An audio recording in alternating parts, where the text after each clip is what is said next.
So once again welcome you all in the coding spit classes. I hope कि आपकी तैयारी बहुत अच्छी चल रही होगी।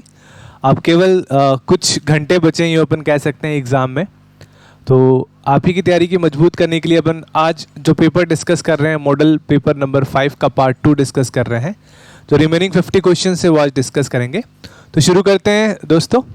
तो सबसे पहला आपका क्वेश्चन देखिए, when an instruction is required to brought from memory to CPU on which of one of the following is bus is fetched। जब कोई इंस्ट्रक्शंस मेमोरी से CPU में आता है, लिया जाता है, तो कौन सा बस इंस्ट्रक्शन जो है वो फेच होता है। ऑप्शन क्या क्या है? Address bus, data bus, control bus और पेरिफेरल बस। तो देखिए, एड्रेस बस एड्रेस के लिए होता है, कंट्रोल बस किसी कंपोनेंट को कंट्रोल करने के लिए होता है, लेकिन जो आपका डेटा बस होता है that is use for carrying the data from memory to CPU. So answer B is the correct answer. Next question देखते हैं।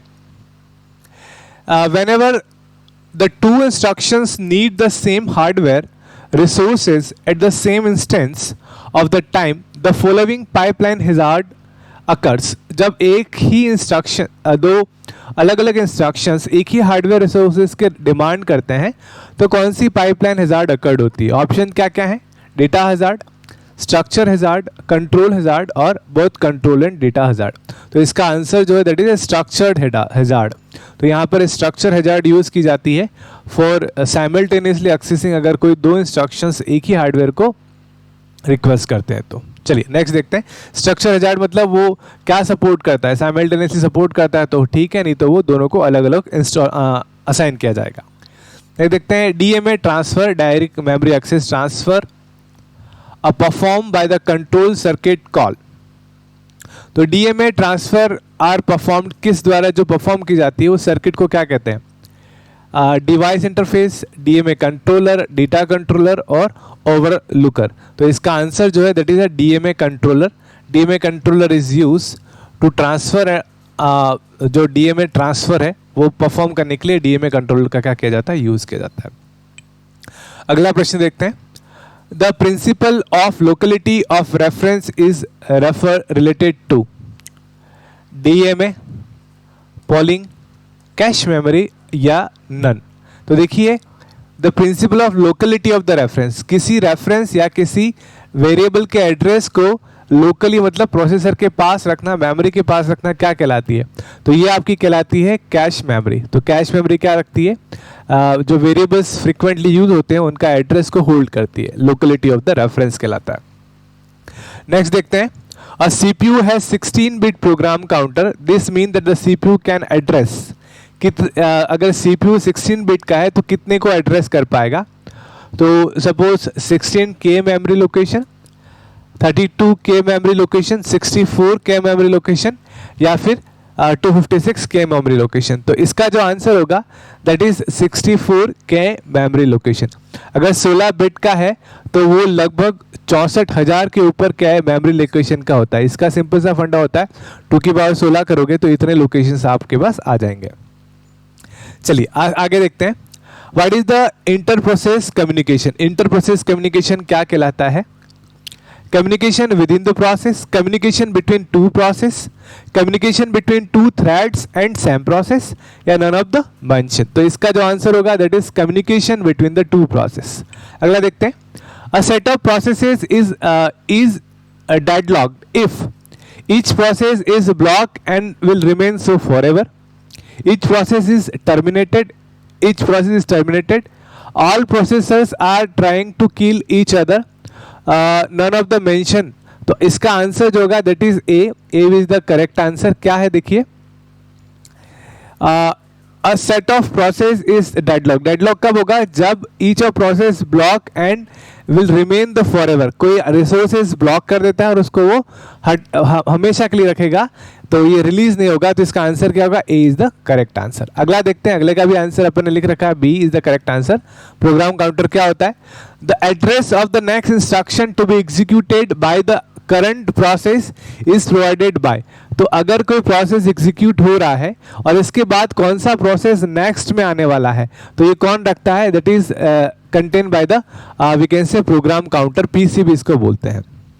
नेक्स्ट देखते हैं, dash is a unique tag, usually a number identifies the file within the system. तो uniquely tag क्या ऐसा tag होता है जो कि किसी फाइल को इजीली फाइल सिस्टम में आइडेंटिफाई करने के लिए यूज किया जाता है। ऑप्शन क्या क्या है, file identifier, file name, file type. तो इसका जो आंसर होगा that is a is the correct answer, file identifier. Next देखते हैं, by using the specific system call we can open the file, read the file, write into the file all of the mention। तो अगर अपन किसी file को system specific call करें तो क्या क्या कर सकते हैं, तो ये किसी कॉल से अपन ये सारे काम कर सकते हैं, ओपन करना, रीड करना, राइट करना, we can do with the that function call. Next देखते हैं, मॉडेम क्या है, सॉफ्टवेयर है, हार्डवेयर है, सीपीयू है, ऑल ऑफ दिस। तो आपको पता है मॉडेम क्या करता है, मॉड्यूलेशन डीमॉड्यूलेशन का काम करता है, जो कि एक हार्डवेयर डिवाइसेस है। तो आंसर क्या होगा, B is the correct answer. Next देखते हैं, which piece of hardware protect the resources of the private network from user of other network. तो देखिए, अगर आपका सिस्टम है और ऐसा कौन सा हार्डवेयर है जो आपका सिस्टम के बाहर के नेटवर्क में आने वाली लाइन को प्रोटेक्ट करता है, राउटर, फायरवॉल, कैश सर्वर या प्रॉक्सी सर्वर। तो देखिए ऑप्शन क्या होगा इसके अंदर, that is a firewall. Firewall एक एक्सटर्नल हार्डवेयर भी है या इंटरनल सॉफ्टवेयर भी वैसे आता है, पर it is a kind of hardware, also hardware, जिसकी सहायता से अपन अपने सिस्टम को बाहर से आने वाले नेटवर्क वायरस से बचा सकते हैं। आगे देखते हैं, 3G क्या है, a generation of standard of mobile phone, a generation of standard for landline phone, name of the scam या नन ऑफ द दिस। तो आपको इन सब का आंसर पता होगा कि आज 4G चल रहा है और 5G आने वाला है, तो it is a generation of standard for mobile phone communication, इसके लिए आपका यूज होता है। तो answer is the correct answer. Next देखते हैं, layer 1 of the open system interconnection. देखिए OSI मॉडल जो होता है आपका, ये एक रेफरेंस मॉडल है। इसमें कितनी लेयर होती है, 7 लेयर होती हैं। कौन कौन सी, please, do, physical layer, data link layer, network layer, transport layer, session layer, presentation layer और आपकी एप्लीकेशन लेयर। अब क्या पूछ रहा है, the layer 1 of the open system architecture model is. तो देखिए लेयर 1 कौन सी है, तो यहाँ पर ये अगर नीचे से मानो तो लेयर 1 फिजिकल लेयर होती है और ऊपर से मानो तो लेयर 1 एप्लीकेशन लेयर होती है। तो इसमें देखिए फिजिकल लेयर आया है, एप्लीकेशन लेयर कहीं भी नहीं है, तो physical layer is the layer 1। ठीक है, अगर रिसीवर साइड में देखें तो रिसीवर साइड में फिजिकल लेयर पहले आपकी कम्युनिकेट होती है, और सेंडर साइड में देखें तो एप्लीकेशन लेयर आपकी पहली लेयर होती है जो कि आपकी कम्युनिकेट होती है। ठीक है, नेक्स्ट देखते हैं, अगला प्रश्न देखते हैं, an organization that provide the services for accessing, using और participating in internet is called. देखिए, an organization that provides services of accessing, access करना, यूज करना और पार्टिसिपेट करना इन द इंटरनेट, उसको अपन क्या बोलते हैं, इंटरनेट हब, इंटरनेट कंसोर्टम या फिर इंटरनेट सर्विस प्रोवाइडर या टेलीकॉम कंज्यूमर। तो इसका जो आंसर होगा that is internet service provider. तो with the help of internet service provider अपन क्या कर सकते हैं, we can access the services of internet. Next देखते हैं, the computer network is, computer network क्या है, network computer with the cable, network computer without cable, both A and B. तो कंप्यूटर नेटवर्क वायरलेस भी होता है, वायर्ड भी होता है, सारा होता है। तो answer C is the correct answer. अगला देखते हैं, FTP stand for file transfer protocol होता है ये। तो फाइल ट्रांसफर प्रोटोकॉल ठीक है, ये it is a is the correct answer. तो 70वें का आंसर क्या होगा, फाइल ट्रांसफर प्रोटोकॉल। नेक्स्ट देखते हैं 18, विच of the following is the class of computer thread. Computer thread की कौन सी क्लास है, फिर है फिशिंग, सोलिसिटिंग, स्टैल्किंग या फिर डॉज अटैक। तो कंप्यूटर थ्रेड की क्लास के बारे में आपको बताना है, तो कौन सी थ्रेड की क्लास है। तो ये तो सारे अलग ऑप्शन हैं जो कि अपन यूज करते हैं, लेकिन ये डॉज अटैक जो है that is a kind of threads जो कि आपके सिस्टम को डैमेज कर सकता है। तो D is the correct answer. ठीक है, आगे बढ़ते हैं, study of creating and using the encryption and description technique that is a cipher, cryptography, encryption, description. तो क्या बोलते हैं, डिक्रिप्शन बोलते हैं, इंक्रिप्शन बोलते हैं, क्रिप्टोग्राफी बोलते हैं, या क्या इसको कहा जाएगा।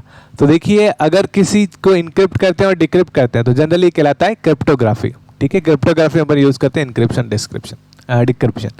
नेक्स्ट देखते हैं, unique piece of information that is use for in encryption, तो ऐसा कौन सा एक पीस है, एक टुकड़ा है जो कि इंक्रिप्शन में अपन यूज करते हैं? साइफर टेक्स्ट, प्लेन टेक्स्ट, की और साइफर। तो देखिए इसका आंसर क्या होगा? The answer will be a की की सहायता से अपन क्या करते हैं? किसी भी यूनिक टेक्स्ट को इनक्रिप्ट करते हैं और डिक्रिप्ट करते हैं। ठीक है, तो C is the correct answer. Next देखते हैं question number 21। So what is the virus stand spread in computer? That is spread in the computer. अगर आपका what is a virus that spread into the computer, अगर आपके computer में कोई virus पूरा फैल जाता है तो उसको अपन क्या बोलते हैं? It is a hardware, it is a software, it is a computer program, या it is a window tool. तो देखिए जो सी वायरस जो होता है that is a computer program होता है, सीपीयू होता है कंप्यूटर प्रोग्राम, क्योंकि कंप्यूटर के अंदर घुस के ऐसी प्रोग्रामिंग करता है कि सिस्टम को नुकसान पहुंचाता है। तो C is the correct answer. अगला देखते हैं। So when a hacker attempt to attack a host via internet, it is known as what type of attack? अगर कोई हैकर जो है वो इंटरनेट की सहायता से आपके कंप्यूटर में अटैक करा तो क्या कहलाएगा? Local access, remote attack, internal attack, या फिजिकल एक्सेस? तो देखिए रिमोट मतलब दूर से, यानी कि इंटरनेट की सहायता से, तो B is the correct answer. अगला देखते हैं। Which virus emailed people with the subject I love you in the year 2000? तो ये बहुत अच्छा क्वेश्चन है कि एक वायरस स्प्रेड हुआ था 2000 के अंदर, जिसके अंदर मैसेज आया था आई लव यू। तो ये कौन सा आंसर होगा इसका?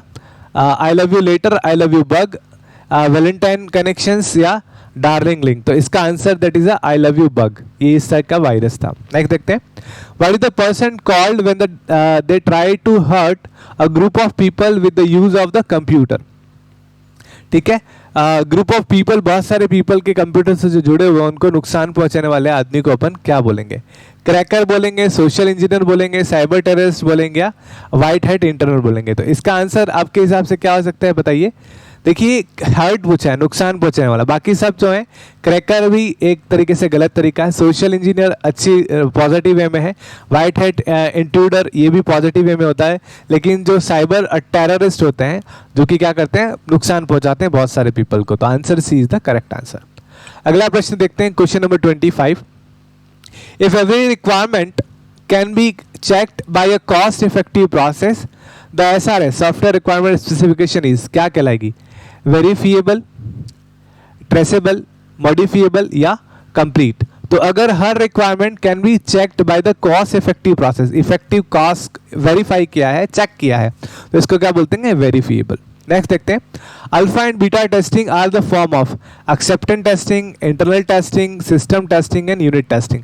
तो देखिए ये जो आपका होता है जनरली, ये क्या क्या दे रखे हैं? Unit testing, system testing, integrated testing, या एक्सेप्टेंस टेस्टिंग। तो जब आपका कोई भी सिस्टम बनाया जाता है तो सबसे पहले यूनिट बनते हैं, फिर इस यूनिट को अपन क्या करते हैं? इंटीग्रेट करते हैं, फिर इंटीग्रेट होकर क्या बनता है? सिस्टम बनता है, और ये फिर सिस्टम जो होता है वो चेक होता है कि आपका ये एक्सेप्टेबल है या नहीं है। तो एक्सेप्टेबल हो या नहीं है ये चेक करने के लिए अपन क्या यूज करते हैं? White box and black box testing. तो आपकी क्या है? एक्सेप्टेंस टेस्टिंग कहलाती है। तो answer A is the correct answer. ठीक है, अगला क्वेश्चन देखते हैं।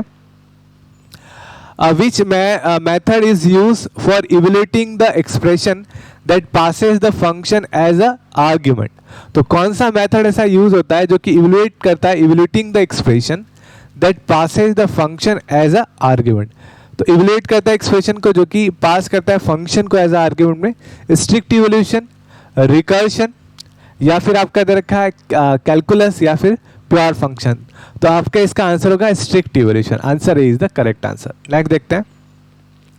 Line of code LOC of the project come under which type of measures? कौन से टाइप के मेजर में आपका होता है? Indirect measures, direct measures, coding, या नन ऑफ द अबो? तो LOC product come under the which types of measure? तो अगर अपन एलओसी देख रहे हैं, लाइन ऑफ कोड देख रहे हैं, तो किस टाइप का मेजर्स में आपका आएगा? तो indirect measure, direct measure, coding, या नन ऑफ दिस? तो ये आएगा आपका डायरेक्ट मेजर, क्योंकि इसमें अपन क्या देख रहे हैं? सीधा उसके नंबर ऑफ कोड्स। नेक्स्ट देखते हैं। For the best software model suitable for project, in which of the phase the developers decide road map for project planning? तो कौन से फेस में किसी प्रोजेक्ट के अंदर डेवलपर रोड मैप बनाता है प्रोजेक्ट का प्लानिंग के लिए? Software design, system analysis, coding या टेस्टिंग? तो बताइए इसका आंसर क्या होगा? तो जो अपन करते हैं कि ये प्लानिंग फेज अपन कर रहे हैं, that is in the phase of analysis, तो system analysis is the correct answer. अगला देखते हैं, which of the following is not a software engineering paradigm? Software engineering paradigm नहीं है। Waterfall model, spiral model, internal process model या generic model? तो आपका incremental process model, तो increment भी देखा है अपन ने, वाटरफॉल भी देखा है, स्पाइरल भी देखा है, तो D is the correct answer. It is not a software engineering paradigm. अगला देखते हैं, which is not a valid tool for software quality assurance? SQ है जो बनाते हैं उसकी क्वालिटी को चेक करने के लिए, कौन सा बराबर टूल नहीं है? तो इसका क्वेश्चन के ऑप्शन दे रखे हैं, inspection, auditing, mean time between failure या फिर technical review. Not a valid tool, तो देखिए इंस्पेक्शन वैलिड टूल है, ऑडिटिंग वैलिड टूल है, टेक्निकल रिव्यू ऑडिटिंग टूल है, लेकिन ये it is a audit valid tool नहीं है, तो C is the correct answer. Next देखते हैं, choose the correct active tech for smallest size header. Smallest size header कौन सा होता है? देखिए हेडर के लिए अपन H यूज करते हैं। अब यहाँ पूछा गया है कि स्मॉलेस्ट साइज के लिए कौन सा होगा, तो H1 जो होता है वो बड़ा होता है, H2 और बड़ा होता है, H3 और बड़ा होता है, और H6 जो होता है वो छोटा होता है, तो H6 is the correct answer. तो इसका आंसर क्या होगा? बी, इसका आंसर होगा बी, 32 का। नेक्स्ट देखते हैं, which of the following statement is false regarding the cookies? Cookies के रिगार्डिंग कौन सा जो आपका ऑप्शन है दैट इज अ फॉल्स, ये आपका पूछा गया है। देखते हैं क्या क्या ऑप्शन इसके अंदर है। Cookies are program which run in the background of a web client. जो वेब आपका क्लाइंट होता है जो कि वेब पे चलता है, उसके पीछे चलने वाले ऑप्शन कुकीज कहलाती है। Cookies have the potential of being used for violating the priority of the user? नहीं, प्रायोरिटी उसके लिए नहीं होता है। Cookies are very helpful in keeping the track of the user in developing online shopping cart application, personalizing the portal and advertisement on the website। ये कुछ हद तक ठीक है, लेकिन इसमें कुछ चीज़ें ऐसी हैं जैसे शॉपिंग के लिए, कार्ट में एप्लीकेशन के लिए ये यूज़ नहीं होता है, तो इसलिए ये भी गलत होगा। Then cookies can not contain more than 4 KB data, ये डिपेंड करता है सिस्टम पे, ये भी नहीं है। Cookies usually contain data in the form of name बराबर वैल्यू पेयर, ये भी नहीं है, तो इसका आंसर आपका ए होगा। Cookies are program which run on the background of the web client. तो वेब क्लाइंट के बैकग्राउंड में एक छोटे छोटे प्रोग्राम चलते हैं जो कि उस वेबसाइट को सपोर्ट करते हैं रन टाइम पर, तो ये क्या कहलाती है? आपकी कुकीज कहलाती है। अगला देखते हैं, which is not a part of UDP. User datagram जो प्रोटोकॉल होता है उसका पार्ट कौन सा? पैराडिग्मा जो होता है, user datagram paradigm, UDP, TCP and UDP, दो आपके डेटाग्राम होते हैं ट्रांसपोर्ट लेयर के अंदर। ये कनेक्शन लैस होता है आपका और टीसीपी कनेक्शन ओरिएंट होता है। तो इसके हेडर में कौन कौन सा पार्ट नहीं होता है? Source port, destination port, checksum या नन ऑफ दिस? तो देखिए ये चेकसम नहीं होता है, सोर्स पोर्ट और डेस्टिनेशन पोर्ट तो आपके होते हैं, लेकिन वो जो चेकसम वाला देखें अपन, तो चेकसम भी एक पॉइंट होता है वैसे अगर देखा जाए तो। अगर हेडर आप देखें तो सोर्स पोर्ट हो गया, डेस्टिनेशन पोर्ट हो गया, चेकसम क्या करता है उसमें मैसेज में एरर है कि नहीं है, तो मैसेज में एरर चेक करने के लिए चेकसम भी रखता है। तो ये सारे पोर्शन आपके होंगे, तो आंसर इसका आपका होगा D, D is the correct answer. आगे देखते हैं question number 35, what is the use of IP source routing? IP source routing क्या कहलाती है, इसका क्या यूज है? Mapping the network driver, trouble shooting, performance या ऑल ऑफ दिस? तो इसका आंसर होगा ऑल ऑफ दिस। तो आईपी सोर्स राउटिंग से अपन ये सारे कर सकते हैं, मैप कर सकते हैं, ट्रबल शूट कर सकते हैं और परफॉर्मेंस को इंक्रीज कर सकते हैं। अगला प्रश्न, which of the following are part of the segment of e commerce? E commerce segment का कौन सा पार्ट है? Business to customer, customer to business, business to business या ऑल ऑफ दिस? तो देखिए इसका आंसर क्या होगा? डी, क्योंकि सारे उसके पार्ट हैं। अगला देखते हैं, यूएसबी स्टैंड फॉर, तो आपको पता है यूएसबी का मतलब होता है यूनिवर्सल सीरियल बस, ठीक है? तो यूनाइटेड सीरियल बस नहीं, यूनिवर्सल सीरियल बाईपास नहीं, यूनिवर्सल सिस्टम बस नहीं, तो universal serial bus, D is the correct answer. अगला प्रश्न देखते हैं, IoT stand for internet of things होता है आपका, introduction of things, internet of thing, internet of tracking, interaction of tracking नहीं, तो B is the correct answer. Next देखते हैं, is the dash is the term given to the practice of illegally downloading movie from the website, इसको बोलते हैं parity, plagiarism, privacy, piracy या फिर privacy. तो पायरेसी आपको पता है, किसी चीज़ को अनऑथेंटिकल देखना आपका क्या कहलाता है, पायरेसी कहलाता है। नेक्स्ट देखते हैं, which of the following is not a web browser. कौन सा वेब ब्राउजर नहीं, ओपेरा एक वेब ब्राउजर है, इंटरनेट एक्सप्लोरर वेब ब्राउजर है, मोजिला फायरफॉक्स वेब ब्राउजर है, लेकिन लाइनेक्स जो आपका it is not a web browser. अगला प्रश्न देखते हैं, ये क्वेश्चन दे रखा है कि अगर 217 multiply by 15 is equal to 3255, 32,500 आपका होता है, तो बताइए कि क्या होगा इसका। तो देखिए जैसे इसको मल्टीप्लाई करते हैं अपन इन दोनों को, तो मल्टीप्लिकेशन में पॉइंट आगे बढ़ जाता है, तो ये 2 और 2 4 प्लेस आगे बढ़ जाएगा, तो इसमें 4 प्लेस अगर अपन आगे बढ़ाएंगे तो इसका आंसर आएगा 0.3255, तो ये B is the correct answer. अगला देखते हैं, when a number is divisible by 56 the remaining is obtained by 25। तो अगर किसी x नंबर को 56 से अपन डिवाइड करते हैं तो जो रिमाइंडर बचता है, शेषफल बचता है, वो आपका क्या बचता है, 29। What will the remaining या reminder when the number is divisible by 8। तो 8 से डिवाइड करने पर रिमाइंडर क्या बचेगा। तो जब मैं इसको 8 से डिवाइड करूंगा, 56 तो 8 से पूरा पूरा जाता है, मतलब जो चीज़ 56 से पूरी पूरी जा रही है वो 8 से ही पूरी पूरी जाएगी। अब रिमाइंडर 29 बचा, तो इसको भी मैं 8 से डिवाइड करूंगा, तो 8 से डिवाइड करेंगे तो कितने बच जाएगा, 24 आपका आएगा, तो 5 रिमाइंडर बचेगा, 3 टाइम्स 24 आता है, तो answer B is the correct answer. अगला प्रश्न देखते हैं, so 49 to the power 15 minus 1 is exactly divisible by. तो देखिए इसका यूनिट डिजिट निकालते हैं, तो 49 की पावर 15 है, तो किसी का भी यूनिट डिजिट निकालने के लिए 15 को 4 से डिवाइड करो, पावर को 4 से डिवाइड करो, क्योंकि 4 के बाद हमेशा यूनिट डिजिट रिपीट होता है। तो 4 से डिवाइड करेंगे तो 3 टाइम जाएगा, रिमाइंडर क्या बचेगा, 3। तो यूनिट डिजिट कौन सा है, 9, 9 इंटू 9 इंटू 9। अगर इसको मैं 3 से मल्टीप्लाई करूंगा तो आएगा आपका 81 इंटू 9, जो कि आएगा आपका 9 और 72। तो लास्ट 3 डिजिट आएंगे 729, ठीक है, लास्ट 3 डिजिट आपका ये हो सकते हैं। उसमें अपन को तो यूनिट डिजिट निकालना है, तो 9 इज अ यूनिट डिजिट, इसमें से अपन 1 घटाएंगे तो 9 क्या हो जाएगा, 8। तो देखिए 8 को कौन डिवाइड कर सकता है, 50 डिवाइड कर सकता है, नहीं, 51 नहीं, तो 2 से एग्जैक्टली ये क्या हो जाएगा, डिविजिबल। तो आंसर क्या होगा, D is the correct answer. Next देखते हैं, if the number is much greater than 31 is less than 75। अगर कोई नंबर x जो है वो जितना बड़ा 31 से उतना ही छोटा कितना, 75 से, तो यहाँ के डिस्टेंस और यहाँ के डिस्टेंस दोनों इक्वल है। इसका मतलब अगर मैं इन दोनों को जोड़ के इसके भाग लगा दूं 2 का, तो आ जाएगा, तो 75 प्लस 31 कितना होता है आपका, 106। अगर 2 से डिवाइड करेंगे तो आपका कितना जाएगा, 53। So answer B is the correct answer. अगला देखते हैं, फिर जब the following fraction is smallest. Smallest क्या है, तो इसके 2-3 तरीके हैं। जैसे अपन इसको लिखे हैं 7/3, 7/9, 4/5, 5/7। तो पहला तरीका तो ये है कि इनका आप एलसीएम निकाल लें, अनुपात निकाल लें, रेशियो निकाल लें, और उससे भी आ जाएगा। या फिर आप इनिशियली डिवाइड भी कर सकते हैं, जैसे 7 को 6 से डिवाइड करेंगे तो 1 पॉइंट आपका आएगा, अगेन 1, देन 6 समथिंग, ठीक है। इसको करेंगे 7.9 को तो आपका आएगा 0 पॉइंट, देन आपका आएगा 7, देन आपका आएगा 8 समथिंग, और 4 को 5 से डिवाइड करेंगे तो 0.8 आपका आएगा, और 5 को 7 से डिवाइड करेंगे तो 0 पॉइंट ये आपका 7,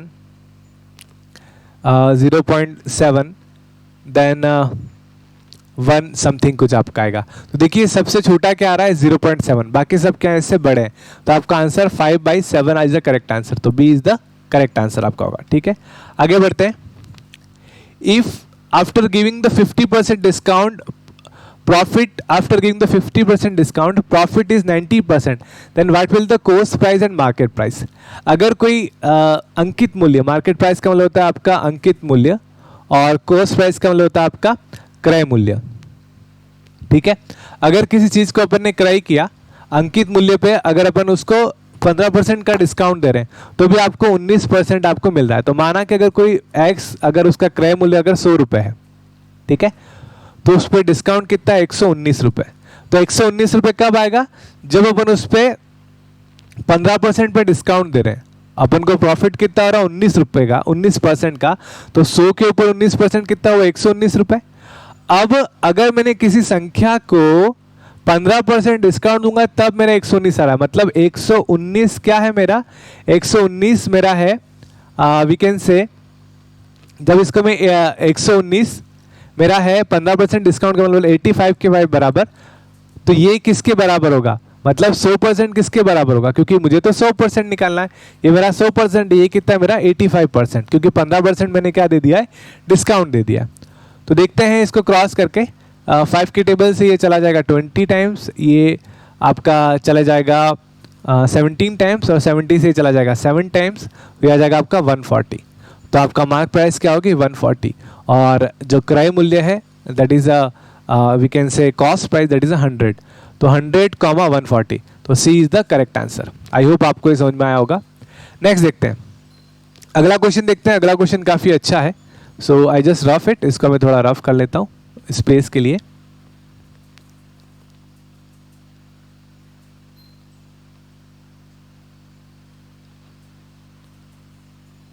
चलिए देखिए क्या है अगला प्रश्न। क्वेश्चन दे रखा है A can complete a piece of work in 36 days, तो ए किसी काम को 36 दिन में कर रहा है, बी उसी कार्य को 54 डेज में कर रहा है, और सी उसी कार्य को 72 डेज में कर रहा है। ठीक है, तो ये अलग अलग काम है। तो अगर मैं माना अगर इनका एलसीएम ले लूँ और इफिशिएंसी निकालूँ, तो आप एलसीएम निकाल के देख लीजिए। अगर आप इसका एलसीएम निकालेंगे 36 आप निकाल के देख लीजिएगा, इसका एलसीएम आपका आएगा 216, आप ट्राई करके देख लीजिएगा। आप जब बहुत सारे निकाल दोगे तो आपको आ जाएगा, पता चल जाएगा। तो 216 इज यूर एलसीएम, एलसीएम निकाल के आप देख लीजिएगा। तो 36 जब 216 को 36 से डिवाइड करेंगे तो यह आएगा 36, क्योंकि 6 × 6 36, 3 18 21, तो ये 6 बार जाएगा। ये करेंगे तो ये 4 बार जाएगा, और 72 का आपका 3 बार जाएगा। इसका मतलब ए एक दिन में 6 यूनिट कर रहा है, बी एक दिन में 4 यूनिट कर रहा है, और सी एक दिन में 3 यूनिट कर रहा है। और जब आप इसको देखोगे तो कुछ काम आपके पास आएगा। अब देखते हैं आगे क्या बोल रहा है। A all 3 begin the work together, सब एक साथ शुरू करें, but A left after 8 days, तो ए ने 8 डे बिफोर, ये ध्यान रखने का, आफ्टर नहीं लिखा है, बिफोर लिखा है। मतलब माना कि कुछ दिन आपके 10 एक्स दिन थे, तो इसने कितने दिन तो पहले छोड़ दिया, 8 दिन पहले। तो मतलब इसने ए ने कितने दिन काम किया, x - 8 दिन, माना टोटल दिन, टोटल डे अपन ने कितने मान लिए, x मान लिए। तो इसने कितने दिन काम किया, 8 दिन। फिर बोल रहा है B 12 day before the completion, B 12 दिन पहले, मतलब बी का वर्क कितने दिन होगा, बी आपका टोटल दिन में से 12 दिन कम निकाल लिए, इतने दिन इसने काम किया। और सी अप टू द एंड, तो मतलब सी ने कितने दिन काम किया, अप टू द एक्स दिन, एक दिन पूरे दिन उतने दिन काम किया।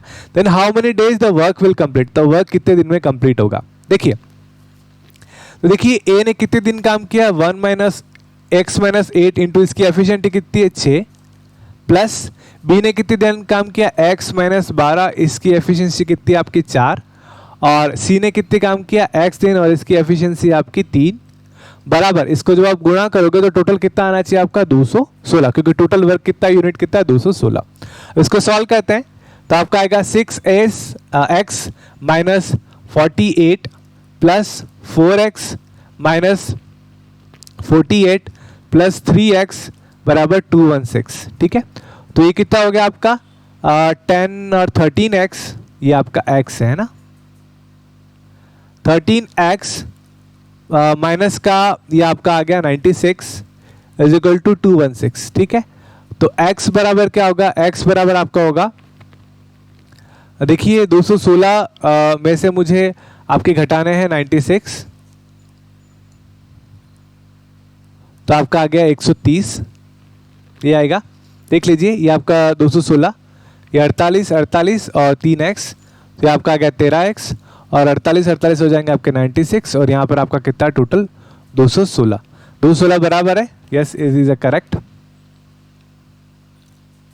ठीक है, तो ये आपका कितना आ गया, 216 में से अपन 96 घटाएंगे तो देखिए 6 में से 6 गया 0, 11 में से 9 गया तो 2 बचेगा। ठीक है, और 120, तो ये आपका आ गया 120/13। ठीक है, तो देखिए आपका आंसर सही आ रहा है क्या? इसको डिवाइड करेंगे तो कहीं गड़बड़ करी क्या आपने? देखिए एक बार फिर से देख लेते हैं। Complete the work in 36 days. ये 36 दिन में करता है, ये 54 दिन में करता है, ये 72 दिन में कर रहा है। ठीक है, और फिर अपन इनका एलसीएम निकाल लिया। एलसीएम आपका आएगा 216। ए कितने दिन काम कर रहा है आपका? ए आपका काम कर रहा है 36 दिन। तो इसको जब डिवाइड करेंगे तो 36 18 221 आ गया। ये 54 दिन है आपका है 54 दिन, तो ये आपका आएगा 4 टाइम्स। और ये 72 आपका दे रखा है, तो ये आपका आएगा 3 टाइम्स। तो 6 4 3, और ये आपका हो जाएगा 8 × 6 48। और ये अच्छा प्लस करना है, मैंने माइनस कर दिया। मैं वही बोलूँ क्या मिस्टेक कर दी एक्चुअली। एक छोटी सी मिस्टेक होगी यहाँ पर। ये 96 जो है वो यहाँ जाएगा, इधर जाएगा, तो ये क्या होगा आपका? प्लस होगा। तो we need to make it plus, इसको प्लस करना पड़ेगा। तो प्लस कैसे करेंगे? प्लस आपका होगा 216 + 96, तो कितना होगा? 2 और 1 और 312। तो 312 डिवाइड करना पड़ेगा अपन को, 312 को डिवाइड करना पड़ेगा 13 से। तो ये आपका जाएगा 2 टाइम्स, और रिमाइंडर बचेगा आपका 5, और ये आपका आ जाएगा 4। तो आपका आंसर क्या आएगा? 24 इज द करेक्ट आंसर। तो 24 दिन आपके लगेंगे इस कार्य को पूरा करने में। ठीक है, चलिए अगला देखते हैं। If the population of the village is 10,000, किसी गांव की जनसंख्या 10,000 है, what is the population of the village after 3 years? तो 3 साल बाद उसकी पॉपुलेशन क्या होगी यदि पर ईयर 10% इंक्रीज हो रहा? तो देखिए इसको रेशियो से करते हैं। 10% इंक्रीज मतलब कितना हो गया? 10% आपका होता है 1/10, मतलब 10 से कितनी हो रही है? 11 हो रही है। तो पहले वर्ष होगी 10 से 11, दूसरे वर्ष भी होगी 10 से 11, और तीसरे वर्ष भी वो कितनी होगी? 10 से 11। इनका मल्टीप्लाई कर दो, ये आएगा आपका 1000, और इसका कितना आएगा? 121 × 1331। ठीक है, अभी क्या बोल रहा है? पहले वाली। अब देखिए ये जो रेशियो आ रहा है that is first and last. तो ये 3 साल पहले की जनसंख्या थी, और ये 3 साल पहले की। 3 साल पहले कितनी थी? 1000। तो 10,000 जो जनसंख्या थी वो किसके बराबर है? 1000 के बराबर। तो आपकी 1331 जनसंख्या किसके बराबर होगी? इससे इसके काट लिए तो कितना आएगा? 13,310। इसको और नॉर्मल भी कर सकते थे। ये सिंपलेस्ट क्वेश्चन था, आपको रेशियो से मैंने बताया। अगर कोई भी ऐसा हो, 1 साल में इतनी वृद्धि होगी, ये दूसरे साल के लिए, तीसरे साल के, इसको मल्टीप्लाई कर दो। ये पहले वाला, ये प्रेजेंट, और ये आपका फ्यूचर में आपका क्या आएगा? उसका आपका रेशियो हो जाएगा। तो इसका आंसर क्या होगा? इसका जो क्वेश्चन आपने दे रखे हैं यहाँ पर ऑप्शन प्रीवियस क्वेश्चन के रह गए, तो देखो ऑप्शन इसमें गलत लागे, तो इसका आंसर होगा 13,310 is the public people is the correct answer. ठीक है, ये ऑप्शन छोड़ दीजिएगा, इसको सही कर लीजिएगा। नेक्स्ट देखते हैं।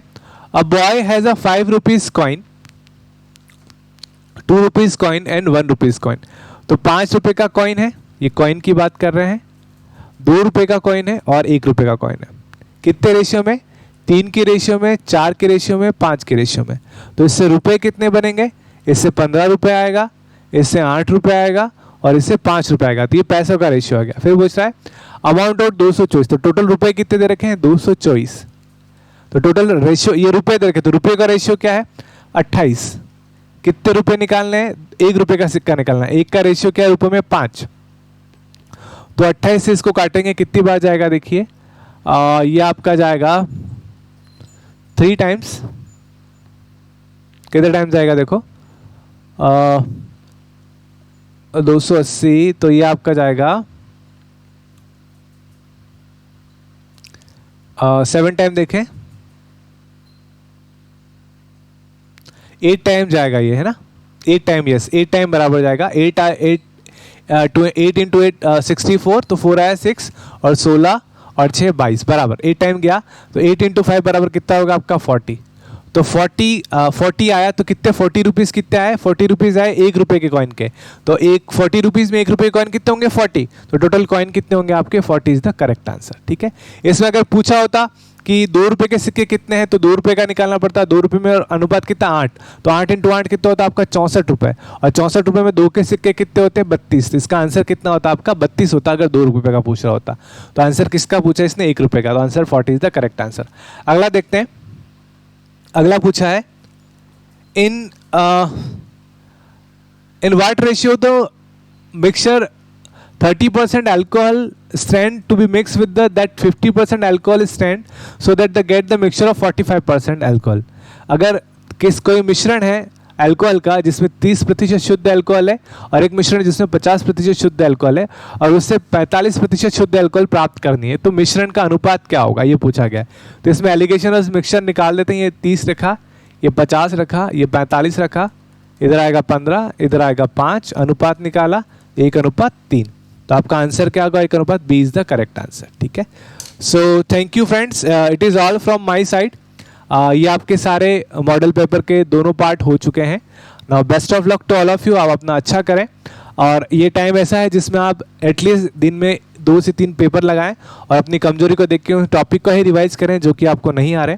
नए टॉपिक इतना पढ़ने की कोशिश ना करें, जो आपने पढ़ लिया उनको और अच्छे से करें और अपनी तैयारी को मजबूत रखें, और सबसे इंपॉर्टेंट अपने माइंड को पॉजिटिव रखें और सोच के चलें कि इस एग्जाम में इजीली मैं क्लियर कर दूंगा। ओके, तो थैंक यू वेरी मच। अपनी तैयारी को मजबूत करते रहें और अपनी सक्सेस को प्राप्त करें। धन्यवाद।